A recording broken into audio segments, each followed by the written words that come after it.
For those that are listening that may not know the true history of the Citadel, what sets that apart as a secondary education thing and how they teach? First, I would say that the ROTC is mandatory for all 4 years.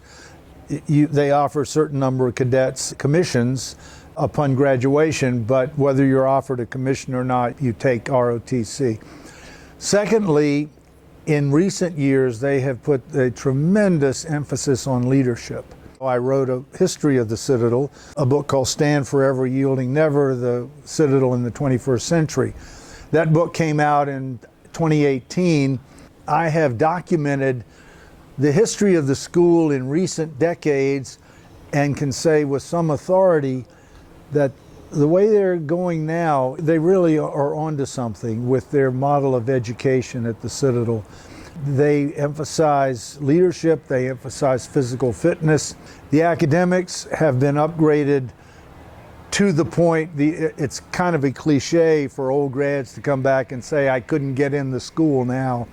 But, while I think I could still get in, it's a much different academic environment. When you look at what the numbers are with Citadel grads 5 years out, 10 years out, compared to what some of the other schools in South Carolina are experiencing in terms of salaries and career advancement, the Citadel is on a great track. So I'm very pleased with what I see going on there. We can't go much further without you giving our listeners what it was like during Hell Week at the Citadel when you came through, and tell me who you did that with. The guy that I remember doing it the most with is Pat Conroy, because Pat was in Romeo Company, I was in Tango, and those two companies were in the same battalion, barracks. If you've been to the Citadel, those iconic barracks. Yeah. And so Pat and I lived in the same barracks. We weren't in the same company. But I would say that Hell Week and particularly Hell Night were something that you would never forget. It was every bit as difficult as it's been billed. Pat wrote about it in The Lords of Discipline, which I will immodestly remind people is dedicated to me, which I consider a great honor. Now, he did put me in the 10 in that book also, and he and I had some discussions about that. So Pat described in The Lords of Discipline Hell Night, and it's very close to what I remember. It was physically demanding, and Pat was on a basketball scholarship. I was on a football scholarship, but then we played baseball in the spring to get out off campus to see if we could meet some women. Sure. We roomed together on those baseball trips. So I had hours and hours in a Citadel station wagon with Pat. Oh, no. Riding up and down the East Coast to go into these baseball venues. And I really got to know him well and got to realize what an extraordinary guy he was. I mean, really, you would not confuse him with anyone else at the Citadel, let's put it that way. No. And he had read every book I'd ever heard of. One of the books that you wrote was the history of the Citadel, and Anderson County played a big part in that history, in that the first woman applied and got accepted at the Citadel was from Anderson County, Shannon Faulkner. In your book, what do you say about her? That's an interesting series of events. First of all, the admissions officer who signed her initial admission, not knowing, as is pretty well known, that she was a woman, was my knob when I was at the Citadel, a fine guy. And a couple of days after her acceptance went out, they found out she was a woman, so they rescinded it. And then, a lot happened after that. I tell that story, and also the story of some of the litigation leading up to her final admission.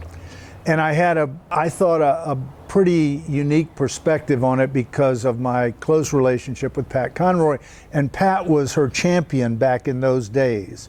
He was one of the first and one of the few who was championing not only in general women at the Citadels, but specifically Shannon Faulkner's application. So I had that connection. So I had some conversations with Pat about it. And, it's unfortunate what happened with Shannon. I think the stress of the litigation was a big factor in how she adapted. The physical fitness has been bandied about, and that's pretty well publicized. It is a place where it's physically taxing, and it was unusually hot that weekend and week that she was there, and just the public attention on it made for a bad situation. She didn't come out well. The school didn't come out well. Nobody won in that situation. So. But in retrospect, she knocked the door down, and other women followed her who did well. Absolutely. 4 women entered the next year. And, part of the problem was she was the only female there. And if they had had another year to plan for it, so they could have put, like they did the second year, have some mates there, she would have had an easier time. But it was so sudden with the judge's order that nobody really had time to adapt properly. So it was, on all counts, an unfortunate episode. And I try to tell that story in the history. During your time as an attorney in Virginia, when did you start finding that there was an author in you somewhere? How did that come about? I think got gradually worn down by the adversarial process that law is. I mean, if you think about your average day as a lawyer, people are not coming to your office to talk to you about pleasant things, relations with their neighbors and friends. They're coming to you because there's a problem. And so you, like a lot of ministers, you see problems all day long, and eventually it wears you down. And I think there's an attrition factor. And I was looking for a passion that really engaged me. I spent a day with my youngest son. I have 4 children. Spent a day with my youngest son and some of his soccer teammates. And I told myself at the end of that day, I said, I probably, as long as I live, I may not spend a more pleasant, memorable day. And we didn't do anything spectacular. It was just fun and being with 10-year-old soccer players. And I said, I want to remember this day, not just what we did or didn't do, but the feeling that I had. So I wrote a short story about it. I shared it with some parents. I got some feedback from them. They were being nice, of course, and I knew that. But that was okay. They were being nice. And it felt really good. So I said, this writing, I need to do more of this. I want to feel good. And so I started a novel, and 4 or 5 chapters into that, it sort of took over my life. So I mentioned I had 4 kids. So the house was quiet between 4 a.m. and 7:30 a.m. That was it. That was it. So I would get up every morning at 4 a.m. and write till 7:30, and then take a shower and go practice law and all this. And it took me a year at that pace to produce the first book I wrote. It's called Bethesda's Child. It drew on some of my experience on Capitol Hill. My first job out of law school was on Capitol Hill representing a trade association, and they sent me up to the Hill to cover hearings, and I got to know a lot of the congressmen and senators and stuff. Yeah. So I had some experience with that, and I wanted to put it in a book. So I wrote this book called Bethesda's Child, which was termed by my agent as a political thriller. And the only person that I knew personally that could tell me if it was any good that I thought might be willing to read it was Pat. So he had just come back from Rome writing, I think it was beach music, and he was living in San Francisco, and I called him and I told him I'd written this book, and after he got over his initial disbelief, he said, well, of course I'd like to read what you've done. So I sent it to him. He called me a couple of weeks later. He said, I think you really got something here. Do you mind if I send it to my agent in New York? No. Yeah. So his agent in New York called me and said, John, I want to represent this book. He said, I think it's going to be a major book, and to be honest, I think it's going to be a film. I think it's that good. And then he said, but I want you to know I haven't taken on a political book in 5 years because I have found them difficult to sell. Now, I wouldn't take yours on if I didn't think I could sell it, but just be fair warning, these are tough books to sell. I said, throw it in a drawer and write a second book, and when they buy the second one, they'll want the first one. And I said, okay, you're the agent, I'll do that. And I had a book I wanted to start on right away, but I didn't want to do it between 4 a.m. and 7:30. So my wife and I, 2 of the 4 kids, moved to Mexico for a 1-year sabbatical in Mexico, where I was able to write the book. A Southern Girl is the name of that book. And how did it do? It's done great. Now, I wrote it between 1993 and 95. It was published in 2014 to show you how long some of these things go. But it's still selling. I've sold a bunch of them here at Boxwood Manor today. It was inspired, we had biological sons, but we adopted a Korean daughter. And it was the book that was inspired by her adoption. You're in Virginia, you're writing books, you're practicing law, you're raising a family. Is there any plan to come back to South Carolina? Absolutely. I'd always wanted to come back to South Carolina, not only because I was born in Florence, my mother was born in Florence, my dad was born in Charleston, so we are South Carolinians. And then I had the Citadel connection. Right. So I really wanted to reconnect with all of that history, family history, and Citadel history. So in 2005, my late wife and I moved to Beaufort, where I live today. But I was still practicing law in Virginia, but because of the internet and the way communications developed, I would go to Virginia for a couple of weeks, do the I-95 shuffle, had an office there, and then come back to South Carolina for 2 or 3 weeks. So it worked out. I did that for several years until 2011 or 2012, when I just decided enough is enough and I stopped. So I haven't practiced law in over 10 years. But you haven't stopped writing. Oh, no, I've been writing more than ever. Yeah, absolutely. And your latest book that just came out recently is Jury of One. Give me that story. Jury of One is a novel about a legal thriller about a judge in Beaufort who puts himself in line to be Chief Justice of the South Carolina Supreme Court. He's on the track, and he's authored a very controversial law review article about the death penalty. He has had to judge a death penalty case. He doesn't like the death penalty. He's made it clear he thinks it's unfair for a number of reasons, including the possibility of convicting somebody of a crime they didn't commit.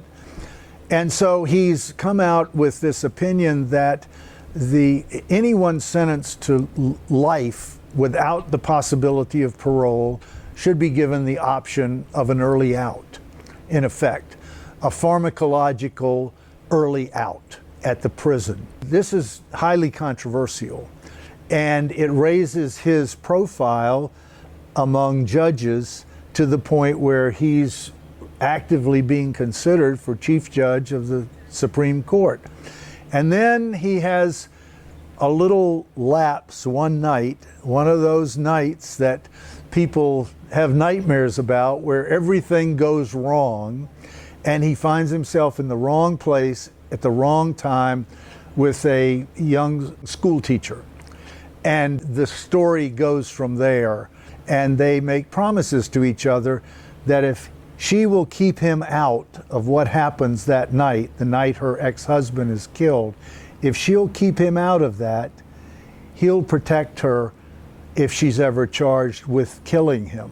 And so they have this bond that is in the first chapter that they make to each other, this pledge they make to each other, and the story develops as to how or if either of them are going to honor their pledge. So wow. I'm really happy with the reviews it's getting. It seems to be getting a lot of buzz. And also, I have to say, my website subscribers, people that subscribe to www.johnwarley.com, they've started to weigh in on this idea of whether or not assisted suicide should be offered to people with life sentences without parole. And guess who just got a life sentence without hope of parole? A man named Alex Murdaugh, who a lot of people in South Carolina know now. Right.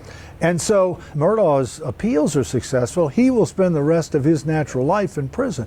So it has some relevance to some of the things that are going on today. So that and I didn't have anything to do with that timing. I wish I could claim it, but I can't. But it's worked out well. It's available currently in hardbound, paperback, and ebook. You can get it on Amazon, and as always, Amazon has good prices. But if you get it from my website, you can get something you can't get from Amazon, which is a personal inscription. So I remind people of that. You know, if they want a personal inscription, which I'm always happy to do, I have free shipping just like Amazon, so they can go on, and this is my 7th book, so they can go on and get any of my books on my website. When do you write now? Before, when the kids were growing up, what's your schedule like now? I haven't broken that habit, except it's not 4 a.m. Okay. I've cut myself a little slack. So I do write first thing in the morning. By about noon or 1, I'm toast. I'm not productive, but those first hours are with some coffee are my money times. And are more in the offing? I mean, are you got another one in mind? Another book? I do. I wrote a book several years ago called The Home Guard, which is historical fiction set in Beaufort during the Civil War. And a lot of fans of that book have asked me for a sequel. So I'm 15 or 16 chapters into a sequel to that book. But I also have to say that I have started on something called A Jury of Two, which is a sequel to this book.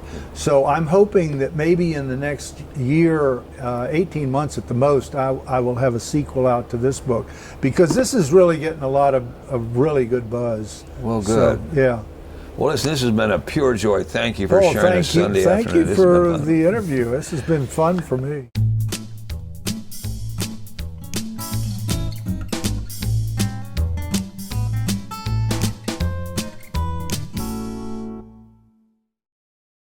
Brought to you by the folks at Anderson County.